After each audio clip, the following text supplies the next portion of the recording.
बिल्लाहि मिनश्शैतानिर्रजीम बिस्मिल्लाहिर्रहमानिर्रहीम।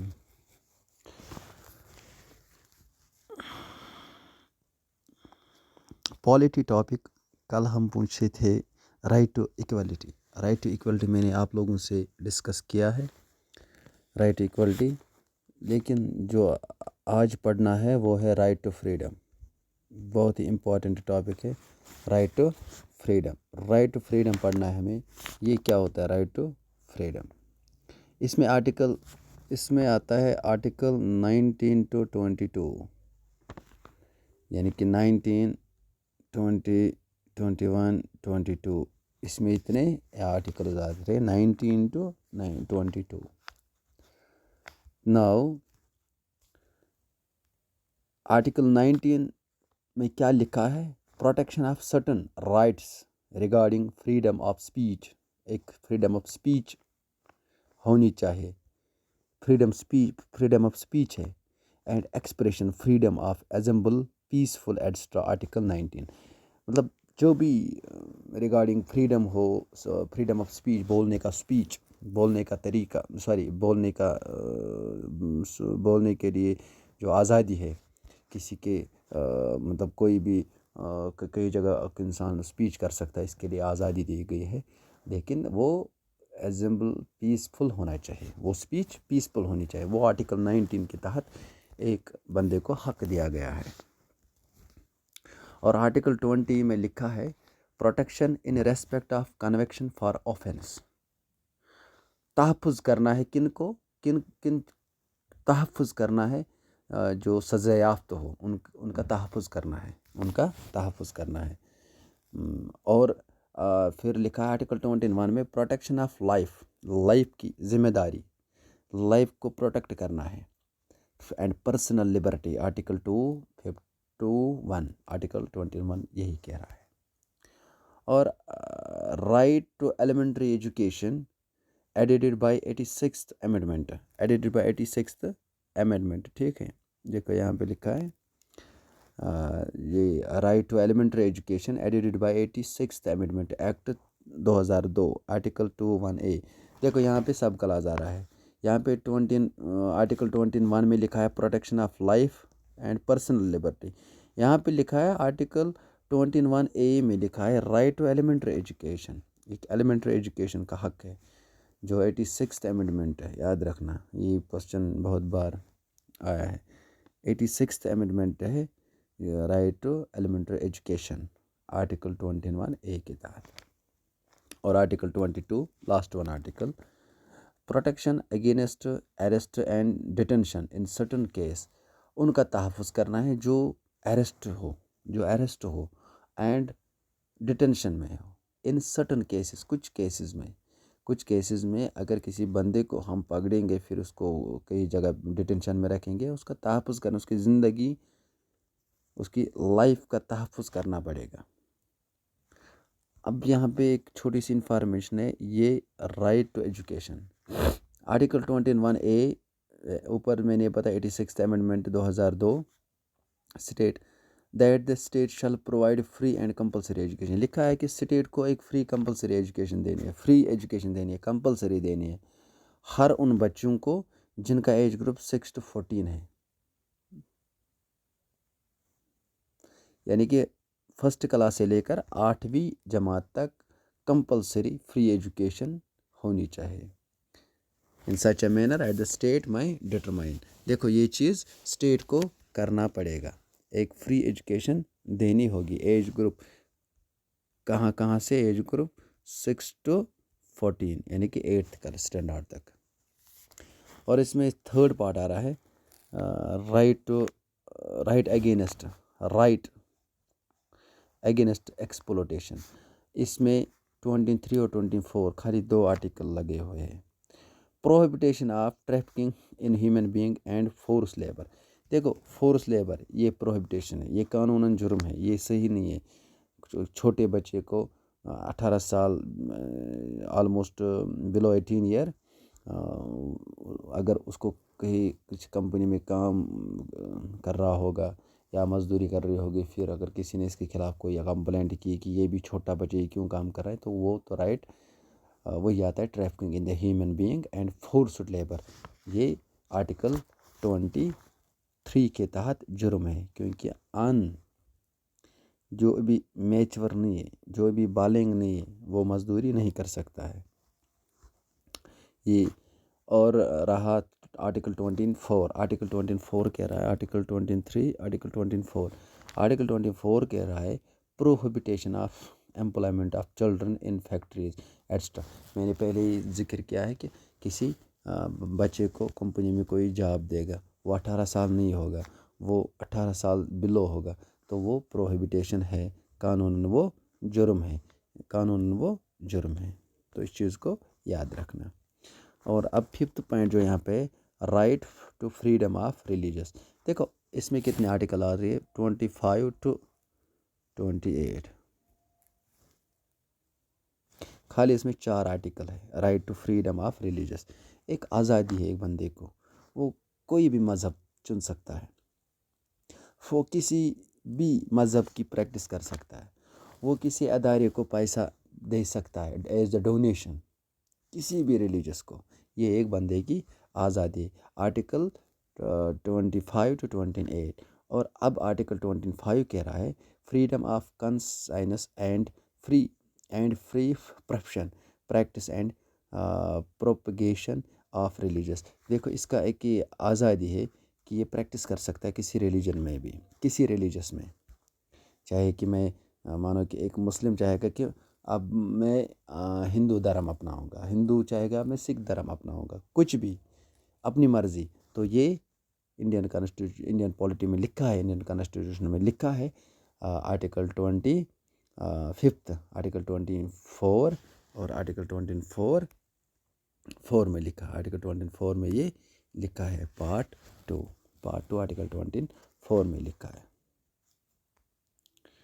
और 26 आर्टिकल क्या कह रहा है, 26 आर्टिकल, 24 आर्टिकल, अब ये 26 article, freedom to manage religious affairs. ये रिलीजियस अफेयर्स रख सकता है, मैनेज कर सकता है रिलीजियस। और अब 27 बोल रहा है freedom as to payment of tax for promotion of any particular religious. पहले कहा किसी पर्टिकुलर रिलीजियस के लिए ये promotion of any particular religious. Article 27 कह रहा है कि ये उसके लिए टैक्स दे सकता है, उसके लिए पैसा दे सकता है किसी खास पर्टिकुलर रिलीजियस के लिए। इसमें कोई बंदिश नहीं है। और एक फ्रीडम है, कोई भी इंसान किसी भी जगह अटेंड कर सकता है रिलीजियस इंस्ट्रक्शंस, और इबादत भी कर सकता है किसी भी जगह, आर्टिकल 28 कह रहा है। अब जो 5th पॉइंट है यहाँ पे, वो है cultural and education rights. Article 20, इसमें कितने आर्टिकल है, इसमें आर्टिकल 29 से लेकर 30। देखो आर्टिकल 29 क्या कह रहा है, protection of interest of minority को प्रोटेक्ट करना है जो अंडर माइनॉरिटी में होगा। Second, right of minority to establish and administer educational institutions. Right of minorities to establish करना पड़ेगा, एडमिनिस्ट्रेशन एजुकेशन इंस्टीट्यूशंस। ठीक है। आर्टिकल 30, फ्रीडम ऑफ प्रेस की आज़ादी है। तो आपने सुना होगा क्या प्रेस आज़ाद है। देखो is implicit in the article 19, 20, 21, 19 article 19, 20, 21 के not be suspend during the national emergency. ये 3 आर्टिकल कभी सस्पेंशन में नहीं आएंगे। आर्टिकल 19, 20, 21 देखो, during the freedom of press is implicit in the article 19, 20 and 21। 19, 20 और 21 आर्टिकल सस्पेंड नहीं किया जाएगा जब नेशनल इमरजेंसी हो। Originally the constitutional provided 7 fundamental rights, but right to property under article 13(1), right to property आता है article 31 में, was repealed by 44th amendment act 1978, जो 1978 में हुआ है amendment, was made legal rights under article 300 capital A. जो right to property आती थी अंडर आर्टिकल 31, उस चीज़ को रिप्लीड किया गया है। कब? 44th अमेंडमेंट 1978 में, याद रखना 1978 में उस चीज़ को किया है। फिर किस आर्टिकल के तहत लाया गया? Article 300 capital A, 300 capital A, 300 capital A के तहत, याद रखना, राइट टू प्रॉपर्टी। अब नेक्स्ट क्या, नेक्स्ट क्या है, next cultural rights, right to constitutional remedy, article 33, right to move to the supreme court and the High Court, Supreme Court से लेकर हाई कोर्ट तक जा सकता है बंदा अंडर आर्टिकल 26226। अगर कोई केस सुप्रीम कोर्ट में जाता है, सुप्रीम कोर्ट में है, चल रहा है, तो वो चाहता है कि अब मैं इसको हाई कोर्ट में ले जाऊंगा। कोई केस ऐसा भी होता है, जैसा कि शायद मैंने सुना है सीनियर सुप्रिटेंडेंट, ये सॉरी सीनियर पुलिस ऑफिसर्स, एसपीओज, ठीक है, senior police officer, senior police officers, तो इनका केस पहले हाई कोर्ट में था, सुप्रीम कोर्ट में था। फिर सुप्रीम कोर्ट ने लिखा कि इस केस को हाई कोर्ट कर सकता है, किस आर्टिकल के तहत? 226। तो यही यहाँ पे यही आर्टिकल फिट बैठा, वहाँ पे लिखा है right to move to the supreme court and high Court under article 226 in case of their violation of fundamental rights. अगर किसी फंडामेंटल राइट्स की वायलेशन हो रही है, जो बुनियादी हक होता है, उस बुनियादी हक पे अगर कोई वायलेशन हो रही है, तब जाके ये केस आर्टिकल अंडर आर्टिकल 226 के तहत होता है। It was termed by B R Ambedkar. ये आर्टिकल 226 जो है आर्टिकल, ये टर्म किसने दी है? ये बी आर अम्बेडकर ने दी। The heart and the soul of the constitution, जिसको माना जाता है as the heart and soul of the constitution, ठीक है। The supreme court and high court have the power to issue writs if fundamental rights are violated under article. देखो, supreme court को ताकत है, हाई कोर्ट को भी ये power है कि अगर फंडामेंटल राइट्स को वायलेट होती है, किसी के फंडामेंटल राइट्स को पाबंदी होती है, उन पे किसी बंदे को फंडामेंटल राइट नहीं मिलता है, ठीक है, तो सुप्रीम कोर्ट उस पर रिट्स लगा सकता है। किस आर्टिकल के तहत? आर्टिकल 32 और आर्टिकल 226 के तहत, 226 और 32 के तहत लगा सकते, 226 और 32 के तहत लगा सकता है, ठीक है। नाउ सेकंड पॉइंट है यहाँ पे टाइप्स ऑफ रिट्स। देखो यहाँ पे एक वर्ड हमने पढ़ा है रिट्स के टाइप्स हम कुछ पढ़ेंगे, क्योंकि एग्ज़ाम में बहुत बार देखने को मिला है रिट्स।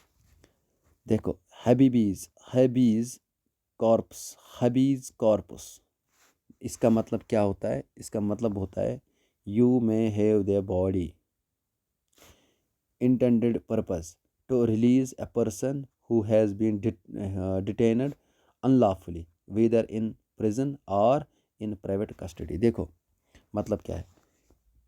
हेबीज कॉर्पस ये एक रिट है, हेबी कॉर्पस। इसका मतलब ये है कि आप एक इंसान हो, आप एक बॉडी हो।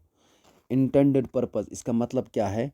मतलब ये कि अगर कोई भी शख्स डिटेंशन में है, अगर कोई भी शख्स गैर कानूनी बंद है, चाहे पुलिस थाने में हो या कहीं और कस्टडी में हो, अगर वो कानूनन सही प्रॉपर चैनल से, मतलब उस पर कोई वारंट, कोई नोट्स, कोई डॉकेट कुछ भी नहीं हो, to release a person who has been detained unlawfully, ये जो unlawfully detained हो, whether in prison or a private custody, चाहे वो जेल में हो या प्राइवेट कस्टडी में हो, उस चीज़ को रिलीज़ करना पड़ेगा।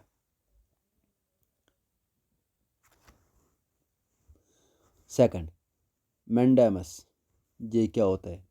We command to secure the performance of public duties to secure the performance of public duties by lower court, tribunal or public authority. सही. Third, prohibit pro prohibition क्या होता है? prohibition, देखो यहाँ पे prohibition, हाँ सही बात है, prohibition. ठीक है, prohibition क्या होता है? to prohibit an inferior court from continuing their proceeding in a particular case where it has no jurisdiction to try. Now next, warranto. By what authority or warrant to restrain a person from holding a public office to which he is not entitled. इस चीज़ को थोड़ा सा ध्यान में रखना है, क्योंकि इसमें से ये फर्स्ट पॉइंट जो हैबीज कॉर्पस, इसका मतलब क्या होता है, और वो मंडामस कुछ सेकंड पॉइंट भी कभी कभी देखने को मिला है, और प्रोहिबिशन भी मिला है. नाउ जो सबसे इम्पॉर्टेंट टॉपिक है, वो पॉइंट है, वो ये है डायरेक्टिव प्रिंसिपल स्टेट पॉलिसी. देखो, डायरेक्टिव प्रिंसिपल स्टेट पॉलिसी याद रखना ये क्या है.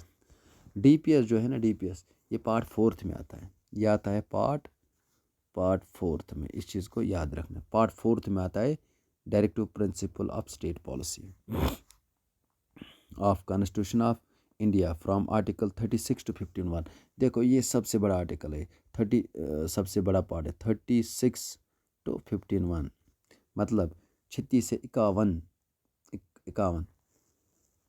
36 to 51 तक. इसमें बहुत सा जितने भी आर्टिकल है एक एक करके 36 to लेकर 51 तक है.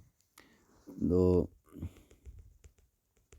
अब यहाँ पे अब देखो द डायरेक्टिव प्रिंसिपल्स और नॉन जस्टिकेबल इन नेचर फॉलोइंग और डायरेक्टिव प्रिंसिपल स्टेट पॉलिसीज. देखो अब एक एक कर इस चीज़ को हम देखेंगे, ये क्या होता है. एक मिनट. आर्टिकल 36 to 37, ठीक है, article 36 to 37 definition and application of the principle contained in his part. सही बात. आर्टिकल 13(8) क्या कह रहा है? To secure and protect a social order, समाजी ऑर्डर, सोशल ऑर्डर को सिक्योर रखना है, प्रोटेक्ट करना है, which stands for the welfare of the people, जो लोगों के बेहबूदी के लिए होगा उसको प्रोटेक्ट करना पड़ेगा. वो आर्टिकल 39 के तहत है, 38 के तहत है. अब आर्टिकल 39 कह रहा है कि certain principles of policy to be followed by the state. कुछ प्रिंसिपल्स ऑफ पॉलिसी जो होती है ना, certain principles of policy to be followed by the state, इनको स्टेट को फॉलो करना पड़ता है. नाउ 39A, देखो 39 में अमेंडमेंट हुई है, 39 कैपिटल ए लगाया गया है. Equal justice and free legal add. Equal justice, Insaf equal होना चाहिए, इक्वल जस्टिस होनी चाहिए, और फ्री लीगल एड भी होना चाहिए. Free legal add article 39A में लिखा है, क्योंकि 39 में लिखा है certain principle policy to be followed by the state. कुछ पॉलिसी अब इसमें से ये भी एक मानी जाती है कि इक्वल जस्टिस और free legal aid. Free legal add जो है ये एक पॉलिसी के तहत भी आया है कि free legal aid, free legal aid, ठीक है. अब नाउ आर्टिकल 40 कह रहा है, article 40 to organise village panchayat as unit of self government. देखो जो पंचायत सिस्टम है, इस चीज़ को ऑर्गेनाइज करना है. यह article 14 directive principle of state policy में लिखा है. Article 41 right to work to education, हक है काम करने का और एजुकेशन का हक है. And to public assistance in certain cases. ठीक है, समझ में आया? हाँ. 42, अब आर्टिकल 42 क्या कह रहा है? To secure justice and human conditions of work and maternity relief. जो मार करके मैंने रखा, ये बहुत इम्पोर्टेंट, ये बहुत बार देखने को मिला है. Article 43 living wages extra for workers, living wages for वर्करों के लिए, ठीक है, सिंपल सी बात है। आर्टिकल 43 इसमें अमेंडमेंट हुए, 43A, अब 44 होना चाहिए, नहीं 43A और 43B दो अमेंडमेंट हुए। Participation of workers in management of industry, देखो इंडस्ट्री में पार्टिसिपेट कर सकता है एक वर्कर, सही बात है। और आर्टिकल 43 भी क्या कह रहा है, promotion of cooperative society, cooperative society की प्रमोशन। आर्टिकल 43B और आर्टिकल 44, अब आर्टिकल 44 की बात आ रही है, ठीक है। देखो uniform civil code for the citizen, एक यूनिफॉर्म सिविल कोड होना, जो यूनिफॉर्म सिविल कोड है फॉर द सिटीजन के लिए, एक सिटीजन के लिए। 45 article 45, provision of early childhood care and education to children below the age of 6 year, provision of early childhood care, इनके लिए केयर करना है, एज ग्रुप ऑफ क्या है, एज ग्रुप 6 ईयर्स, ठीक है। अब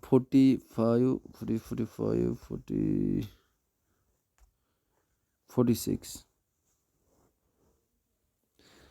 education promote economic interest weaker section of the peoples specially scheduled caste and scheduled tribe, इनके लिए प्रमोशन करना होगा। एजुकेशन इकोनॉमिक इंटरेस्ट, जो वीकर सेक्शन है लोगों में से, जो वीकर सेक्शन वीक जोन में आता है, जो कैटेगरी में आता है, ठीक है, स्पेशली उसमें से शेड्यूल कास्ट और शेड्यूल ट्राइब को, इन चीज़ों इनको प्रमोट करना पड़ेगा, इनको प्रमोट करना पड़ेगा, ठीक है, इनको प्रमोट करना पड़ेगा। आर्टिकल 47 कह रहा है कि इम्प्रूवमेंट ऑफ पब्लिक हेल्थ, जो पब्लिक हेल्थ है उस चीज़ को इम्प्रूव करना है। And the प्रोहिबिटेशन of intoxicating drink and drugs को रोकना है, इंटॉक्सिकेशन ड्रिंक्स को, इस चीज़ पे काबू करवाना बहुत ही इंपॉर्टेंट, आर्टिकल 47 कह रहा है। Now article 48, organisation of agriculture and animal husbandry, simple सी बात है, ठीक है। तो अब यहाँ पे बात नेक्स्ट क्या है, नेक्स्ट आर्टिकल 48 में अमेंडमेंट है। 48A, protection and improvement of environment and safeguarding for forest and wildlife, देखो फॉरेस्ट एंड वाइल्ड लाइफ की बात जो प्रोटेक्शन करनी है वो आर्टिकल 48A में लिखा है, ठीक है, सही बात है, 48 में लिखा है। Now article 49, to protect all monuments of historic interests and national importance, इनका प्रोटेक्शन करना बहुत ही अहम ज़रूरी है। आर्टिकल 15 कह रहा है to bring about the separation of judiciary from the executive, देखो जुडिशरी जो होती है ना, जुडिशरी कोर्ट, ये एग्जीक्यूटिव से अलग रहेंगे, क्योंकि एग्जीक्यूटिव और पार्लियामेंट्री सिस्टम जो है ये एक है। पार्लियामेंट सिस्टम की काम है लॉ मेकिंग, और जो एम्प्लॉय होती है जैसे कि पुलिस या सिविल एम्प्लॉय, इनको एग्जीक्यूट करना, एग्जीक्यूटिव की काम है कि एग्जीक्यूट करना है, ये एग्जीक्यूटिव बॉडी में आता है, ठीक है। और जो जुडिशरी है वो अलग रहेगी, ये आर्टिकल 15 डेट प्रिंसिपल स्टेट पॉलिसी में लिखा है, आर्टिकल 15 में। अब आर्टिकल 15(1), जो promotion of international peace and security, international peace, अमन और सिक्योरिटी को इनकी तरफ इनको क्या प्रमोशन करना है, इंटरनेशनल पीस एंड सिक्योरिटी में। तो ये था article director principle state policy के कुछ 51 आर्टिकल्स जो स्टार्ट हो रहे 31 से लेकर 15(1) तक। पार्ट 4, अब जो पार्ट 5 है वो आता है, उसमें आता है यूनियन, पार्ट 5 में आता है यूनियन। ये यूनियन क्या है, यूनियन क्या है, तो यूनियन की बात करें कुछ, यूनियन क्या होता है, जो इंडियन कॉन्स्टिट्यूशन है उसमें पार्ट 5 में यूनियन की बात आ रही है, और कितने आर्टिकल्स आते हैं उसमें, अंडर आर्टिकल 52 से लेकर 151 तक। इट कंसिस्ट ऑफ, इसमें से क्या क्या कंसिस्ट है उसके साथ, एक तो एग्जीक्यूटिव है, पार्लियामेंट्री और supreme court and CAG controller and auditor general of India. देखो it consists of the executive, parliamentary, तो सुप्रीम कोर्ट। देखो अब आ गया ना एग्जीक्यूटिव बॉडी और पार्लियामेंट बॉडी और सुप्रीम कोर्ट, और CAG भी इसके साथ आ रहा है। ये पार्ट 5 बोल रहा है, ये पार्ट 5 में लिखा है। इसमें प्रेसिडेंट भी आ रहा है, इसमें क्वालिफिकेशन प्रेसिडेंट की आ रही है, इसमें इम्पीचमेंट प्रोसीजर आ रहा है, इसमें टेनवर आ रहा है। तो ये हम कल डिस्कस करेंगे। Thanks to all of you. आज इतना ही होगा, तो इंशाल्लाह कल नेक्स्ट वीडियो आएगा, तो उसमें अब इससे आगे यूनियन क्या होता है, प्रेसिडेंट क्या होता है, ये कहाँ से किस पार्ट में आता है, क्या क्या आर्टिकल है, कल इसमें